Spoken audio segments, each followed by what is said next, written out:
Bismillahirrahmanirrahim. Ərəb Peyğəmbəri Hud aleyhissalam öz qövmünü, ad qövmünü uca Allaha ibadət etməyə və bütlərə sitayiş etməkdən əl çəkməyə çağırmağa davam etdi. O, uzun müddət yorulmadan və usanmadan onları Allaha tərəf dönməyə səslədi. Heç vaxt zəiflik göstərmədi və bezmədi. Peyğəmbərlər belə idilər. Səbirli, mətin və nə ilə qarşılaşsalar da çox çətin şeylərə dözür, hətta təhqir olunub böhtana məruz qalsalar belə Rəblərinə təvəkkül edirdilər. Yenə də möhkəm və güclü qalırdılar. Qövmü təkəbbürlə onun yanına gəldi, öz güclərinə güvənərək ona meydan oxudular. Ona dedilər: Əcitənə litəfikənə an alihatina. Ey Hud, sən bizi ilahlarımızdan ayırmaq üçün mü gəlmisən? Biz sənə qarşı çıxırıq. Onlar dedilər: Fə'tina bima ta'iduna in kunta minas sadiqin. Əgər Rəbbin bütləri tərk etməsək, bizi əzabla təhdid edirsə, onda gətir gəlsin, biz hazırıq. Biz Rəbbinin əzabını görmək istəyirik. Bundan əvvəl də bir çox millətlər eyni şey etmiş. Allahın əzabını tezləşdirməyə çalışmışdılar. Allahın əzabına meydan oxuyarkən nə qədər də həyasızdırlar. Fə'tina bima ta'iduna in kunta minas sadiqin. Hud aleyhissalam buna cavab olaraq dedi: Qalə innəməl ilmu indəllah. Əzabın və həlakın vaxtı mənim əlimdə deyil, aləmlərin Rəbbinin əlindədir. Mənim vəzifəm budur. Və ubəlliğukum mə ursiltu bih, vələkinni ərakum qavmən təcəhəlun. Onlar ona dedilər: əgər doğrusansa bizə o əzabı gətir və sözü uzatma. Çünki biz bu əzabı görmək istəyirik. Axı biz böyük güc və qüdrət sahibləriyik. Gücdə bizdən üstün kim var? Bizə əzabı kim endirə bilər? Bizim qalalarımız, bol azuqəmiz, çaylarımız, bəndlərimiz və bol suyumuz var. Hər şeyimiz var. Kim bizə zərər verə bilər və ya bizə acı çəkdirə bilər? Hud onlara dedi: Qalə qad vəqə aleykum min rabbikum ricsun və qadab.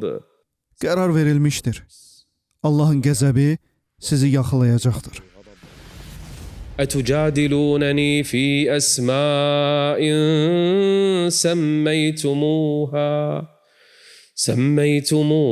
əntum və əbaukum. Sizin adlandırdığınız o bütlər barədə mənimlə mübahisə edirsiniz. Elə isə gözləyin, görək nə olur. Hud aleyhissalam onlara dedi: gəlin gözləyək. Yanımda möminlər, təvəzzəkar və zəif insanlar var. Siz isə bütün gücə sahib olan kafirlərsiniz. Elə isə gözləyin, mən də sizinlə bərabər gözləyənlərdənəm. Onlar əzabın hara enəcəyi və onlara necə təsir edəcəyi barədə maraqlanırdılar. Onların əsas güc mənbəyi yağan yağış idi və əllərindəki torpaq heç bir resursu olmayan bir səhra idi. Allah onlardan yağışı bir il müddətində kəsərək onların ruzi mənbəyini əngəllədi. Məhsullar solmağa başladı. Tarlalar qurudu. Onlar dedilər: İkinci il özümüzü bərpa edəcəyik. Çünki kifayət qədər ehtiyatları var idi. İkinci ildə yağış kəsildi və onlar dedilər: Üçüncü ilə qədər dözəcəyik və səbr edəcəyik. Üçüncü ildə yağış kəsildi və dedilər: Məhv olub, yox olacaq. İndi onlar özlərini zəif hiss etməyə başladılar. Siz deyirdiniz ki, bizdən daha güclü kim var? Siz Allahın Peyğəmbərinə öz sözlərinizlə meydan oxumağa cürət edirsiniz. Əgər doğru deyirsənsə bizə təhdid etdiyin şeyi gətir görək. Siz yağışı idarə edə bilmədiniz, o Allah sizi tamamilə məhv etdi. Beləliklə rəhbərlər yağış duası etməyin zəruri olduğuna qərar verdilər. Onlar Allaha inanırdılar, lakin ona şərik qoşurdular. Darda qaldıqları zaman hara üst tuturlar, göylərdə olanı üst tuturlar. Kafirin və müşrikin təbiətinə baxın. Onlar dedilər: yağış duasını harda etməliyik? Dedilər: əlbəttə ki, Məkkəyə gedəcəyik. Çünki Məkkədən daha yaxşı yer yoxdur.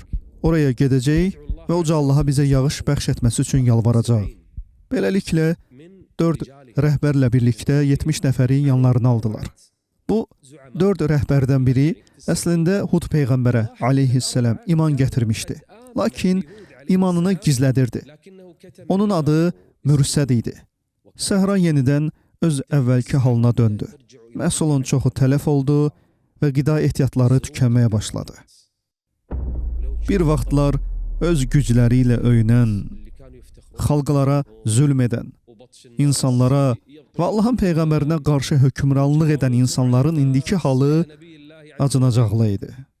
Əzab onların arasında yayılmağa başladı. Nümayəndə heyəti Uca Allaha yağış üçün dua etmək məqsədi ilə Məkkəyə yola düşdü. Məkkəyə çatdılar, orada bəzi qohumları və bir əmiləri yaşayırdı. Onların yanında qaldılar. Günlərlə orada qaldılar. Onlara yemək və içki, o cümlədən şərab verildi. Əyləndilər və kənizlərlə vaxt keçirdilər. Günlər keçdikcə bu torpağa nə məqsədlə gəldiklərini unutdular. Təsəvvür edin, acı-susuz qalan və məhv olmaqla üz-üzə duran öz qövmlərini unutdular. Susuzluqlarını yatırmaq üçün Rəblərinə yağış duası etməyə gəlmişdilər, lakin bütün bunları unutdular. Tam bir ay keçdikdən sonra onları qonaq edən əmiləri xatırlatmaq istədi ki, onlar buraya sadəcə kef çəkməyə gəlməyiblər. Lakin onların qəlbləri artıq daşlaşmış və kütləşmişdi. Beləcə içməyə, rəqs etməyə, mahnı oxumağa və ziyafətlərə davam etdilər. Nəhayət, əmilər onlara gəliş məqsədlərini və hədəflərini xatırlatdı.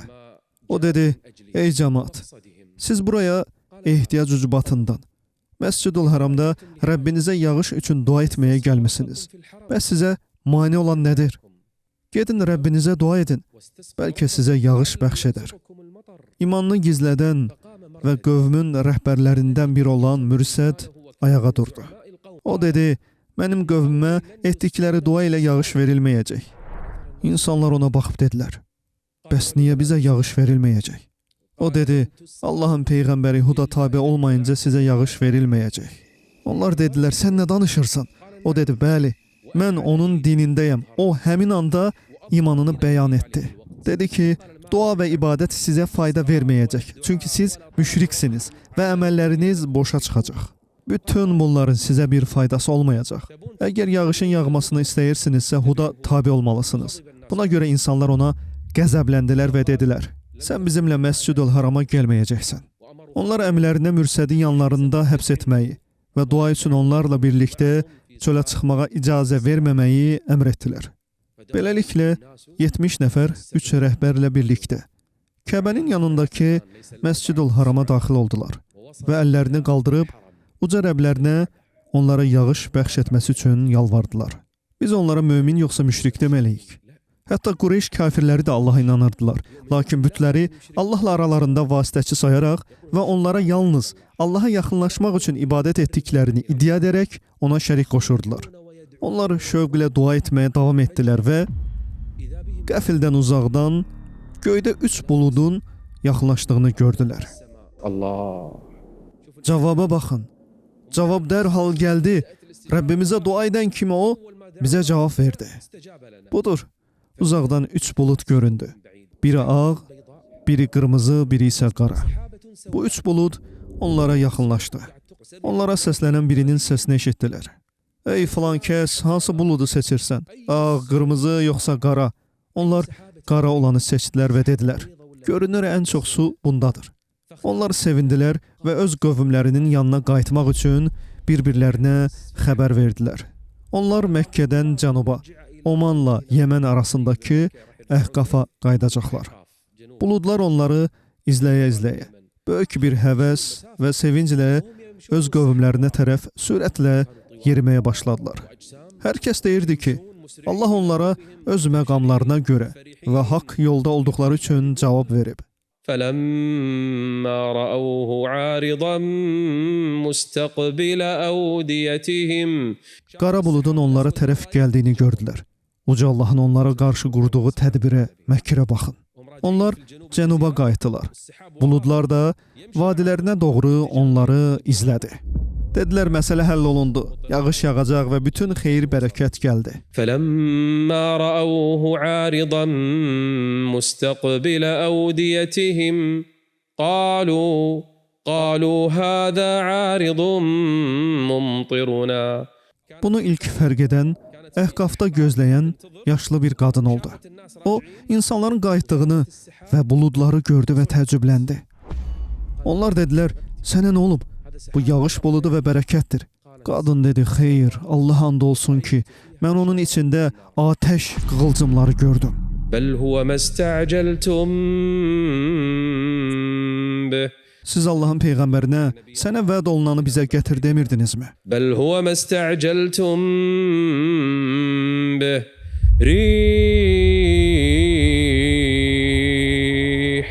ريح فيها عذاب. Onlar bunun yağış olduğunu düşünərək qövmlərinin yanına tələsdilər və küləyin şiddətləndiyini hiss etməyə başladılar. İnsanlar qorxu ilə ümid arasında qalmışdılar. Yağış üçün ümid edənlər və güclü küləkdən qorxanlar. ريح فيها عذاب أليم. Küləklər Ad qövmünün üzərində şiddətlənməyə başladı. İnsanlar qorxu və təşviş hiss etməyə başladılar. Onlar artıq doğadan qayıdıblar. Bu qara bulud onlarla bərabərdir və külək şiddətlənməyə başlayıb. Lakin onlar bilmirlər, bu onları məhv edəcək dağıdıcı bir fırtınadır, yoxsa Rəbblərindən gələn və onları xilas edəcək bir rəhmətdir. Qövmdən 7 nəfər ayağa qalxıb dedi, biz bulud çatmamış şəhərin qarşısındakı yüksəkliyə gedəcəyik. Nə baş verəcəyini gördükdən sonra sizə xəbər verəcəyik. O 7 nəfər oraya getdi. Külək onlardan birini qaldırıb yerə çırpdı və başı bədənindən ayrıldı. Şiddətli bir külək. Sonra ikincisi, üçüncüsü, dördüncüsü, altıncısı məhv oldu. Yeddincisi isə qaçdı. Hud peyğəmbər onun qarşısında dayandı. Ona dedi, Allahdan qorx və iman gətir. Gördüyünü gördün. Lakin o imtina etdi və uca Allaha küfr etməkdə israr etdi. Allah Hud peyğəmbərə aleyhissalam və möminlərə oranı tərk etməyi və Allahın əzabı indiyi zaman əzabdan ona sığınmağı əmr etdi. Külək tədricən şiddətlənməyə başladı. Bəzi insanlar evlərinə sığındılar. Lakin bu küləyin həddindən artıq soyuq olması səbəbindən insanlar ölməyə başladılar. Onlar özlərini göyə qaldırıb yerə çırpan fırtınalı küləkdən ölməsələr də şiddətli soyuqdan ölürdülər. وأما عاد فأهلكوا بريح صرصر عاتية. Son dərəcə soyuq və şiddəti dözülməz idi. 7 gecə və 8 gün ərzində kim yemək tapmaq və ya ehtiyacını ödəmək üçün evindən çıxdısa, külək onu göyə qaldırdı. Sonra onu yerə elə çırpırdı ki, kökündən qopardılmış xurma kötüyü kimi cansız qalırdılar. Evində sığınacaq tapanları isə soyuqdan qorunmaq üçün yandırdıqları ateş belə xilas edə bilmədi. Soyuq onları məhv etdi. Külək 7 gecə boyunca davam etdi. سخرها عليهم 7 ليال و8 أيام حسوما. Bizdən daha güclü kim var? Deyən insanlar hardadır? Əgər doğru deyirsənsə, bizi təhdid etdiyin şeyi gətir görək. Deyənlər hardadır?